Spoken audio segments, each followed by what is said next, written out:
আমরা জেনে নিলাম নুন সাকিন এবং তানভিন কাকে বলে। নুন সাকিন যজমলা নুনকে বলে, তানভিন বলা হয় দুই জবর, দুই জের এবং দুই পেশকে। আচ্ছা, এখন আমরা জেনে নিই কোথায় গুণনা হবে, কিভাবে গুণনা হবে।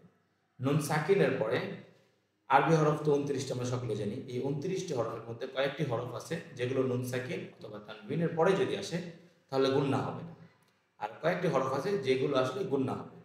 আমরা দুইটা ভাগ করছি, যদিও গুণনার মধ্যে 4টা ভাগ রয়েছে: ঈদগম, ইজহার, ইকফা এবং ইকলাব। ঈদগমের মধ্যে আরও একটি ভাগ আছে অতিরিক্ত, সেগুলো আমাদের বিস্তারিত জানার প্রয়োজন নেই।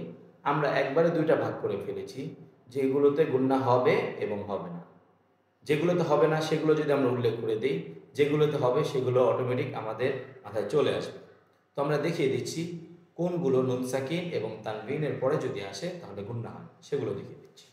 আমরা আরেকবার দেখিয়ে দিচ্ছি: হামজা, হা, আইন, হা, গইন, খ এবং র, লাম।